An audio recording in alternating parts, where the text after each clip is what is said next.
12 ans maintenant que je suis traité au Tysabri pour ma sclérose en plaques. Je vous présente à travers une journée d'hospitalisation mensuelle le traitement qui m'a permis de réavoir confiance en moi, de refaire des activités physiques et tout simplement de revivre.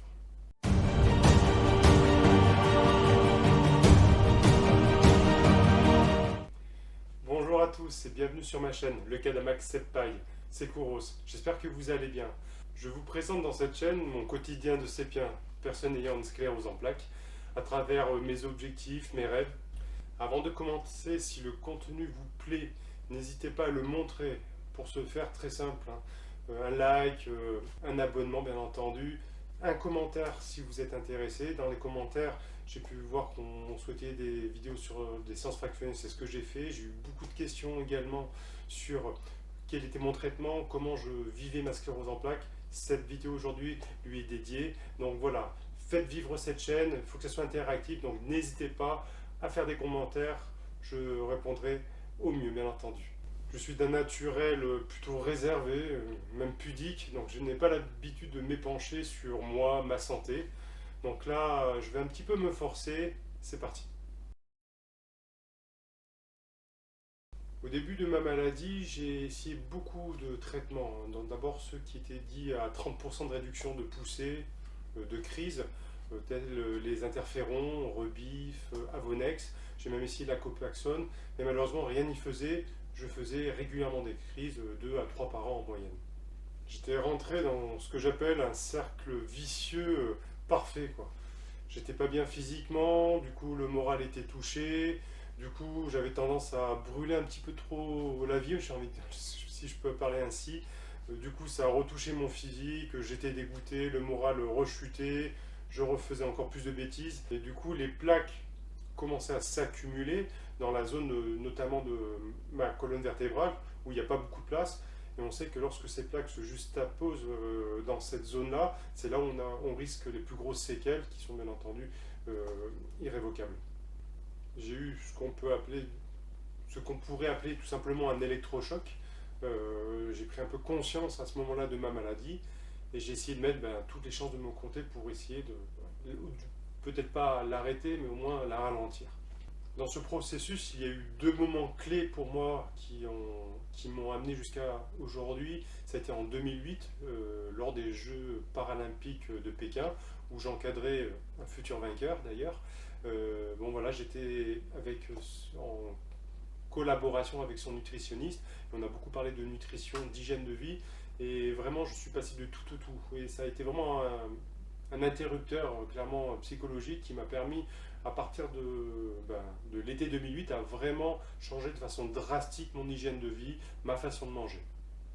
Le deuxième moment clé s'est passé un an après, quasiment jour pour jour, pendant l'été 2009, où je suis passé à un traitement qui à l'époque, je ne veux pas dire était révolutionnaire, mais qui était vraiment peu répandu, qui était le Tysabri.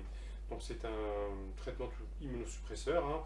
Donc pour faire simple, tout simplement, on a compris que dans la sclérose en plaques, ce qui provoquait ces plaques, c'était tout simplement les globules blancs qui grignotaient la gaine de myéline, du coup les cellules nerveuses. Donc ce traitement empêche ces globules blancs de sortir des veines et du coup d'attaquer le système nerveux, et notamment les cellules nerveuses du cerveau et de la moelle épinière. Son protocole est assez simple, c'est une injection à l'hôpital 1 fois par mois. Enfin, initialement c'était 4 semaines, je suis passé à 6 semaines. On voit ça en vidéo.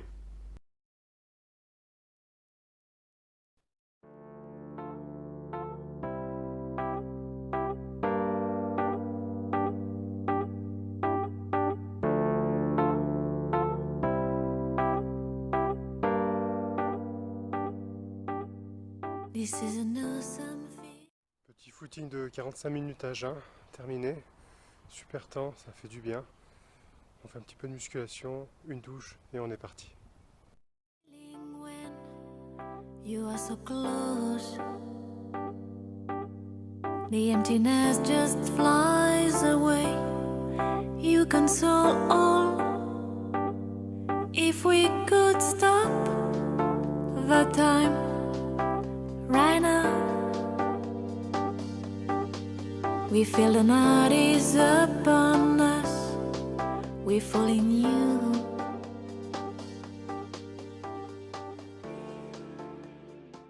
On est parti pour 1 heure de route. Donc initialement j'étais sur la ville de Grenoble, hein. Donc je suis suivi par le CHU de Grenoble. Alors, pour des raisons personnelles et professionnelles, j'ai déménagé. Mais clairement, ça fait maintenant 20 ans que j'ai été diagnostiqué avec ma sclérose en plaques, donc en 2002. Bon, ils se sont rendus compte dans les premiers IRM que j'avais eu mes premières plaques à l'âge de 14-15 ans, hein, l'époque du vaccin. Bon, je ne vais pas rentrer dans les détails ni faire de la polémique. Mais voilà, donc ça fait maintenant plus de 20 ans que je suis sur ce CHU de Grenoble. Et pour rien au monde, je changerai. J'en ai vu passer hein, des infirmiers, des docteurs, internes, externes, enfin tout type de métier. Et clairement, c'est incroyable à quel point ils peuvent former, recruter des gens de qualité, des gens souriants, des gens qui sont aux soins de leurs patients. Donc, comme on dit, on sait ce qu'on perd, on ne sait pas ce qu'on gagne. Moi, personnellement, malgré quelques infidélités, j'ai déjà essayé quelques neurologues externes. Je suis toujours revenu au CHU, qui est vraiment un endroit top où on est bien suivi. Donc pour ceux qui hésiteraient à franchir le pas, à se faire soigner, allez-y, même si des fois on peut entendre certaines critiques pour le service médical, franchement c'est des gens top, où on est bien, je suis vraiment content d'être en France, sincèrement. Chaque jour je mesure la chance que j'ai d'être dans ce pays, d'être soigné, donc n'hésitez pas, soignez-vous.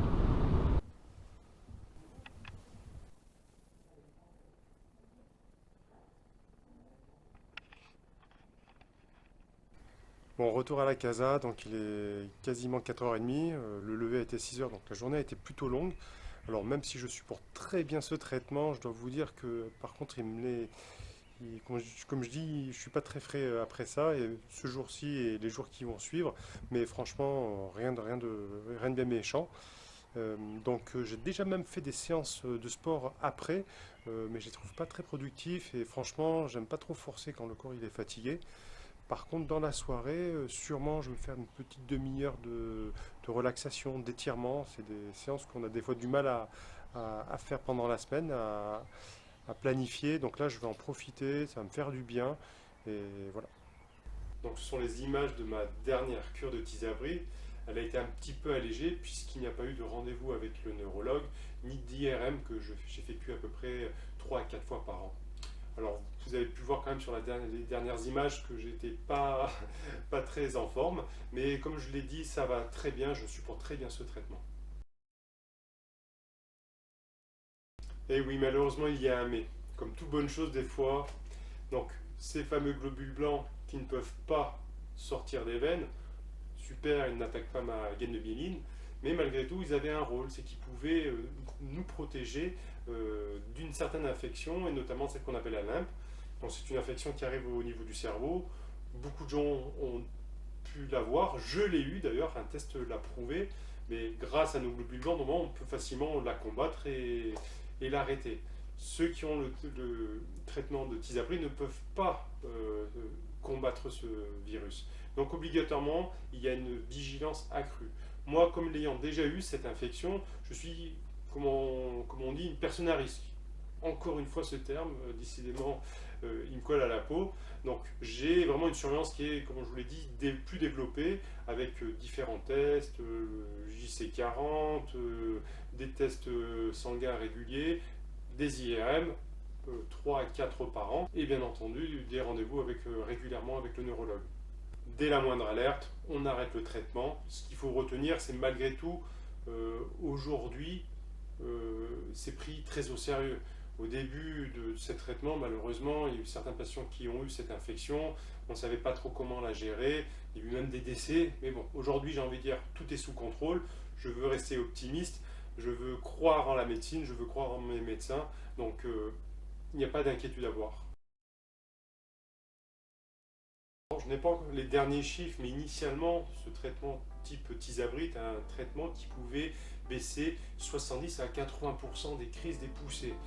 Ce que je sais, c'est qu'il y en a d'autres aujourd'hui qui existent. Il n'y a pas que Petits Abris. Hein. Il y en a 3 à 4 peut-être qui sont en circulation, qui ont un mode opératoire assez similaire et qui ont chacun leur spécificité. À l'heure actuelle, on ne sait pas trop comment réparer certains dégâts. Alors, je ne dis pas que ça ne va pas arriver, mais aujourd'hui, c'est un petit peu là où le bas blesse. Donc là, on est le plus fort pour combattre cette maladie, c'est de prévenir. Mieux vaut prévenir que guérir. J'ai toujours vu ce combat avec cette maladie comme une course. C'est-à-dire que mon but, c'est de retarder au maximum l'échéance, la sentence, j'ai envie de dire.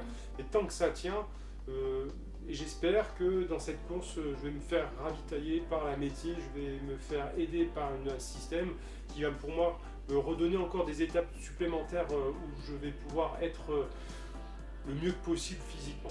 Donc, à vous de jouer, trouvez vos solutions, demandez à votre neurologue. Il y a des solutions aujourd'hui qu'il n'y avait pas à une certaine époque. Mettez toutes les chances de votre côté. À un moment donné, j'ai parlé de la nutrition. Beaucoup diront que ça ne sert à rien, qu'il n'y a pas de preuves scientifiques. Peut-être, peut-être pas.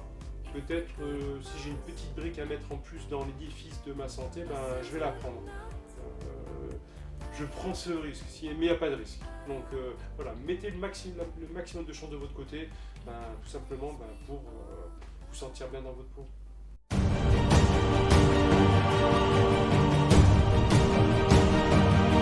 Vous voilà à la fin de cette vidéo. Encore une fois, si ça vous a plu, faites-le savoir. En tout cas, moi je vous dis à très bientôt. Je vous embrasse. Ciao, ciao.